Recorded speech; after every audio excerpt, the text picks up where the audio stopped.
Don't you just love Easter, cheering your kids on as they're running around the yard looking for Easter eggs? And those Easter chocolates, they really are the best, aren't they? Certainly sounds like a great time, but have you ever stopped to think about what you're celebrating? Let me guess, you probably thought that you were celebrating the resurrection of Jesus, right? I hate to be the bearer of bad news, but what you're really celebrating is the pagan goddess Ishtar. Don't believe me? No worries, I'll prove it to you, but first allow me to ask you a question. What does the Bible say about worshipping false gods? Do I have your full attention yet? The celebration of Easter, as we know it today, is deeply rooted in ancient pagan traditions. The name Easter, as per this theory, is derived not from Christian theology, but from the ancient Mesopotamian goddess Ishtar, pronounced as Easter. Ishtar, a goddess of fertility and love, was a central figure in the Epics of Gilgamesh, one of the oldest known pieces of literature in human history. The symbols we associate with Easter, the eggs, the bunny, they're not random. They are in fact potent symbols of fertility directly linked to the worship of Ishtar. So the question arises, how did these symbols and the celebration of Ishtar find their way into a Christian holiday? This is where the plot thickens. The early Christian church, in an attempt to spread its influence, adopted and adapted existing pagan festivals to fit its narrative. Easter, it seems, was one of those festivals. But how did this transformation take place? What are the parallels between the pagan celebration and the Christian celebration of Easter? And how did the early Christians justify this incorporation of pagan symbols and traditions into their faith? These questions open up a Pandora's box of debates, controversies, and implications, not just for Christians, but for history enthusiasts, theologians, and scholars around the globe. So are we unknowingly paying homage to a pagan goddess every Easter, or is this theory just a misinterpretation of historical events? The answers to these questions might scare you. The story begins in ancient Mesopotamia, where the goddess Ishtar reigned supreme. In the heart of the ancient world, nestled between the Tigris and Euphrates rivers, the cradle of civilization sprang to life. Here, in ancient Mesopotamia, a pantheon of gods and goddesses held sway over the people's lives, and one such deity was Ishtar, the goddess of love, beauty, sex, desire, fertility, war, combat, and political power. Ishtar was not a goddess to be trifled with. She was known for her fierce independence, her fiery temper, and her unparalleled beauty. Her symbols were the lion, the morning star, and the eight-pointed star. But most pertinent to our story today are two seemingly innocent symbols associated with Ishtar, the bunny and the egg. In the Epics of Gilgamesh, one of the earliest recorded pieces of literature, Ishtar's character is laid bare. She is depicted as a powerful, headstrong goddess who is not afraid to go after what she wants, and it is within these ancient texts that we begin to see the first connections to the modern Easter celebration. To understand the significance of the bunny and the egg, we must examine the pagan rituals that surrounded Ishtar. The bunny was a symbol of fertility and new life, a nod to Ishtar's role as the goddess of fertility. As for the egg, it was used as a symbol of rebirth and renewal. The ancient Mesopotamians would hold festivals in honor of Ishtar during the vernal equinox, a time when the world was shaking off the cold grip of winter and embracing the renewing warmth of spring. During these festivals, eggs would be dyed in bright colors, symbolizing the sunlight of spring, and gifted as symbols of renewal and rebirth. The bunny, too, had its part to play in these festivals.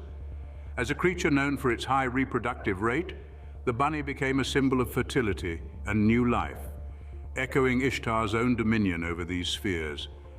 And so, every spring, the people of ancient Mesopotamia would come together to celebrate the goddess Ishtar, marking the occasion with symbolic gifts of colored eggs and revering the bunny as a symbol of fertility and new life. These symbols and traditions, deeply rooted in the worship and veneration of Ishtar, were integral parts of the fabric of ancient Mesopotamian culture.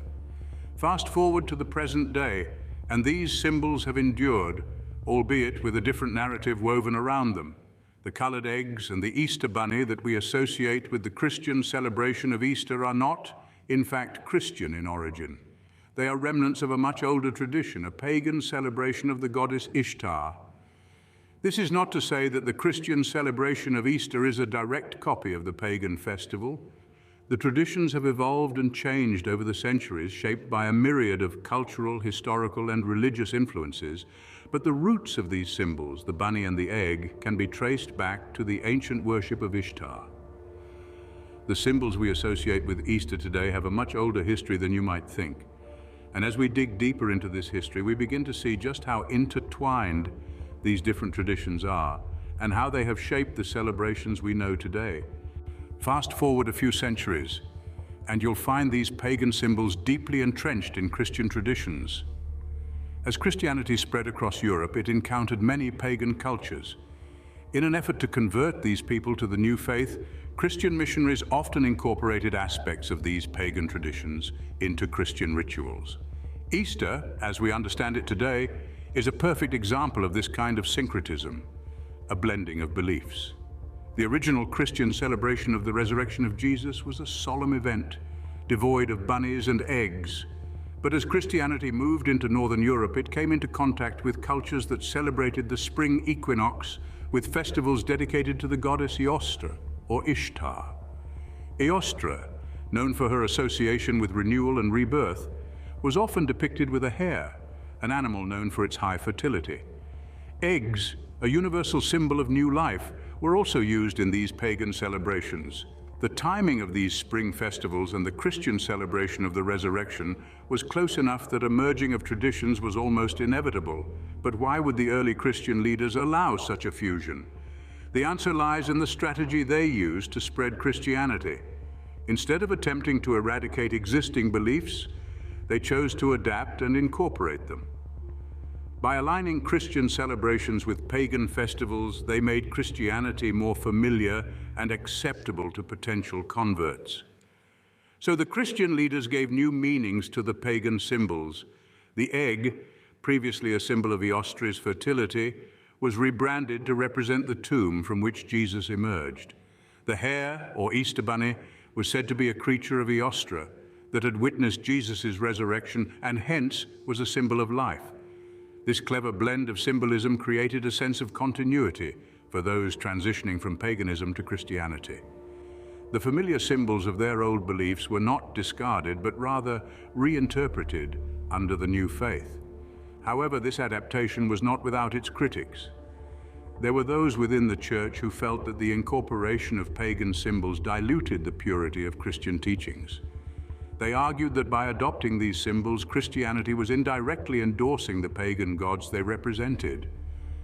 Over time, though, these voices of dissent were drowned out by the clamor of widespread acceptance.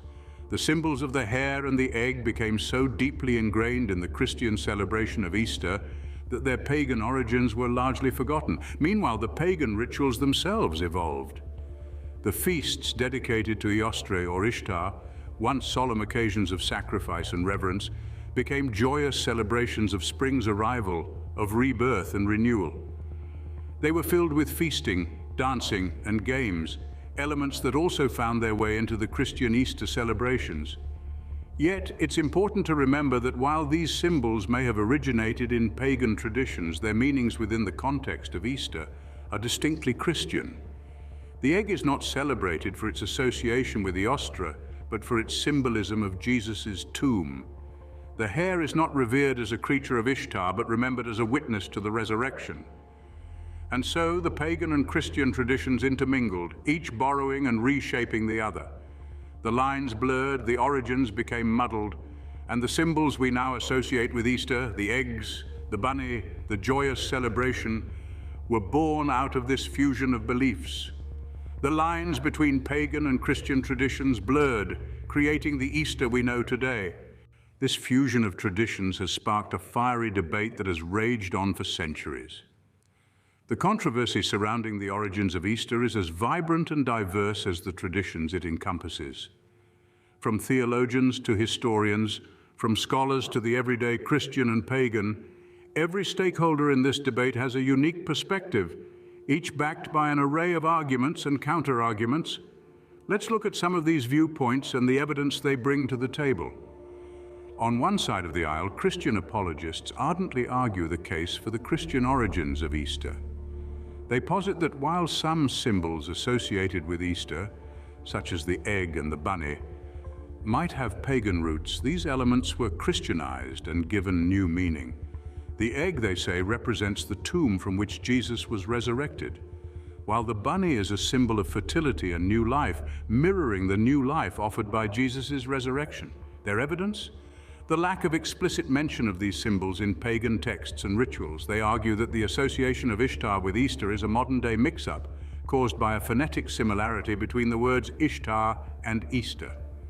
On the other side, pagan scholars and historians assert that Easter has undeniable pagan origins.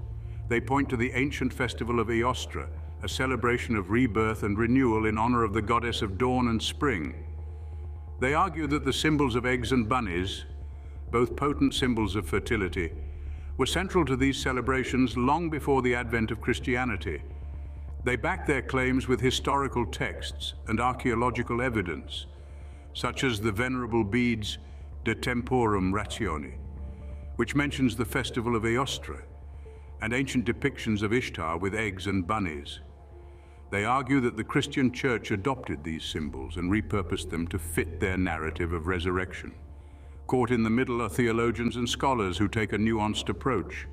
They acknowledge the syncretic nature of Easter, acknowledging the amalgamation of Christian and pagan elements. They argue that the early Christian Church, in an attempt to convert pagans, incorporated familiar symbols and celebrations into their own narrative, effectively Christianizing them. They reference early church documents and canonical texts, such as Pope Gregory's letters to his missionaries, instructing them to adapt pagan sites and practices for Christian worship. They argue that this contextualization doesn't diminish the Christian significance of Easter, but rather shows the adaptability and inclusivity of the faith. The debate also extends to the world of academia, where historians and linguists dissect the etymology of the word Easter.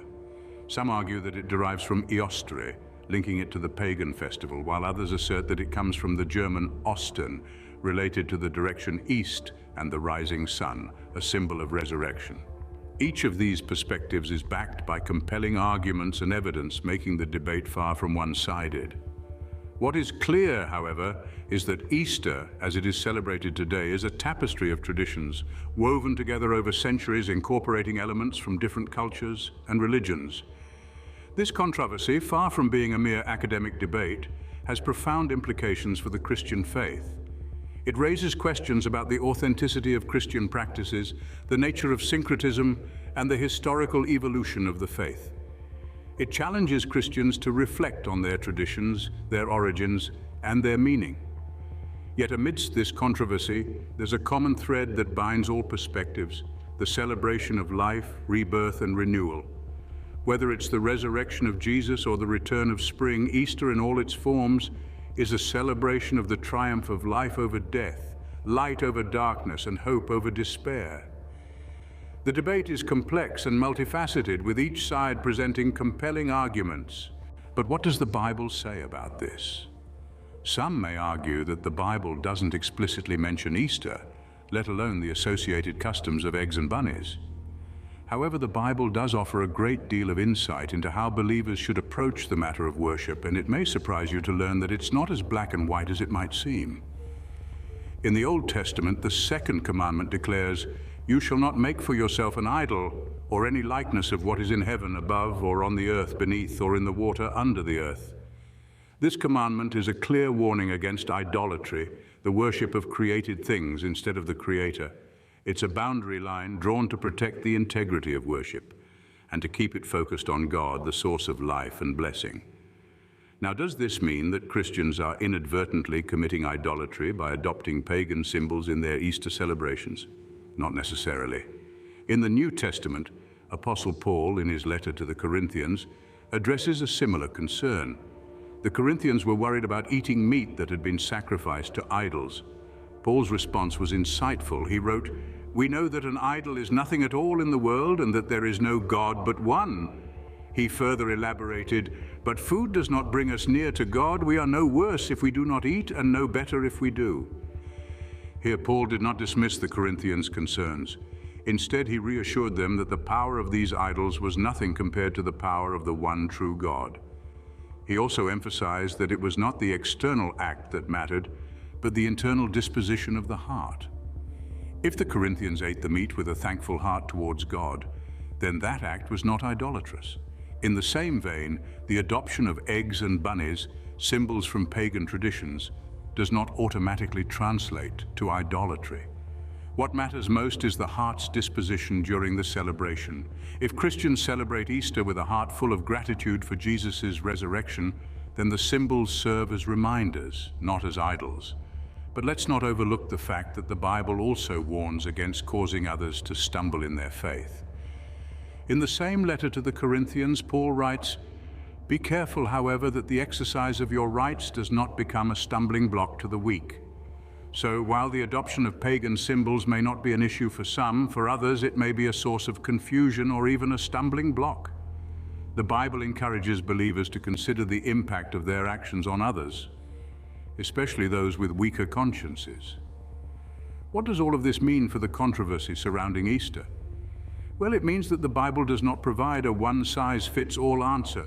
Instead, it encourages a thoughtful, heart-centered approach to worship. It advises believers to focus on God, to be mindful of their intentions, and to consider the impact of their actions on others. In conclusion, the Bible does not explicitly endorse or condemn the incorporation of pagan symbols into Christian celebrations. It does, however, provide principles that can guide believers in navigating these complex issues. The Bible encourages believers to worship God with a pure heart, to avoid idolatry, and to be considerate of others. So it seems the question isn't so much about the symbols themselves, but about how they are used and perceived. Are they leading people towards the worship of God, or are they causing confusion and leading people astray? This understanding shifts the focus from the symbols to the heart, from the external to the internal. It reminds us that in the grand scheme of things, what matters most is not how we celebrate, but whom we celebrate. The Bible provides a different lens through which we can examine this controversy. So what does all this mean for the modern Christian? The implications of this blend of traditions are profound and far-reaching. Christianity, a faith rooted in the life, death, and resurrection of Jesus Christ, has found itself entwined with the symbols and customs of ancient paganism. What does this mean for the modern Christian? Let's see. In the early days of Christianity, the religion was a minority, surrounded by other faiths and cultures. The adoption of pagan symbols, such as the Easter bunny and the Easter egg, may have been a pragmatic way for early Christians to survive and thrive. They could publicly participate in these shared traditions while privately maintaining their Christian beliefs. This kind of syncretism, blending different belief systems and traditions, is not uncommon in history. However, the implications of this syncretism are not without controversy. On one hand, it could be seen as a testament to Christianity's adaptability and resilience. On the other hand, it could be seen as a compromise of the faith's core beliefs. If Easter, one of the most significant Christian holidays, is steeped in pagan symbolism, does this weaken the Christian faith? Does it take away from the credibility of the religion? These are questions that have been asked and debated for centuries. The answers to these questions are subjective and vary greatly depending on one's perspective. Some Christians may argue that the adoption of these symbols is merely a reflection of the cultural context in which Christianity evolved and does not diminish the faith's core tenets. Others might argue that these pagan influences dilute the purity of the Christian faith, suggesting that Christianity has strayed from its original teachings. They may see this as a form of idolatry, which is explicitly condemned in the Bible. Yet, there are those who might argue that these symbols have been successfully integrated into Christian theology. The Easter bunny, a symbol of fertility in pagan traditions, could be interpreted as a symbol of new life in Christianity. Similarly, the Easter egg, a symbol of rebirth in pagan traditions, could be seen as a symbol of Christ's resurrection. But the question remains, does the reinterpretation of these symbols constitute a form of cultural appropriation? And if so, is it a harmless blending of traditions or a form of religious colonialism? The answers to these questions are complex and multifaceted. They require a deep understanding of both Christianity and the pagan traditions it has absorbed. They also require an appreciation for the historical, cultural, and religious contexts in which these traditions have evolved. What is clear, however, is that these pagan influences are deeply woven into the fabric of Christianity. They are a reminder of the complex and sometimes contentious history of the faith. They are a testament to the enduring power of symbols and the ways in which they can be reinterpreted and repurposed over time. The implications of these pagan influences on Christianity are profound. The controversy surrounding the pagan roots of Easter does not necessarily undermine Christianity. Instead, it illuminates the complex and multifaceted nature of the faith. These pagan influences do not detract from the core tenets of Christianity. Instead, they enrich our understanding of the faith, adding layers of meaning and complexity. In the end, the true test of Christianity's credibility does not lie in its ability to maintain a pure and unadulterated faith. Rather, it lies in its ability to engage with, adapt to, and incorporate a diverse range of influences while maintaining its core beliefs. Christianity's credibility hinges on how it addresses and incorporates these pagan influences. After all is said and done, where does this leave us? Let's take a moment to recap. We started our journey with the unsettling truth, the theory that Easter, as we know it, may not solely be a celebration of the resurrection of Jesus Christ. Instead, it seems to bear a striking resemblance to ancient pagan traditions associated with the goddess Ishtar from the Epics of Gilgamesh. We traced back the origins of this celebration, delving into the pagan roots. We explored the ceremonies, the symbolism, the ideologies associated with the pagan celebration of Easter. We uncovered the symbolism of the bunny and the eggs, both prevalent in modern Easter celebrations, and their origins in pagan culture. We then navigated the murky waters of how these pagan practices were adopted by Christians, becoming integral parts of their Easter celebrations. We explored the transformation of these symbols, how they were given new meanings within the Christian context. We asked ourselves, does this adoption of pagan symbols weaken the credibility of the Christian religion, or is it merely an example of cultural diffusion? The controversy was unveiled, the arguments scrutinized. We sifted through the wealth of opinions from Christians, pagans, theologians, historians, and scholars. We examined the supporting evidence from each side, seeking to find the line where fact meets belief. From there, we turned our attention to the biblical perspective. We asked ourselves, what does the Bible say about worshiping false gods, and how does this relate to the celebration of Easter? And finally, we considered the implications. We discussed the potential impact of this symbolism on the Christian faith and what it means for those who celebrate Easter. How does this intertwining of beliefs affect the individual and their understanding of their faith? So where does this leave us? It leaves us with the understanding that Easter's origins are more complex than we may have initially thought. It leaves us with the knowledge that traditions evolve, often borrowing and blending from multiple sources. It leaves us with the realization that the significance of a celebration can be deeply personal, differing from individual to individual. But perhaps most importantly, it leaves us with a question that only you can answer. What does Easter mean to you? How do you choose to understand and celebrate this holiday? Is it a celebration of the resurrection of Jesus Christ? Or is it a nod to ancient pagan traditions? Or could it be both?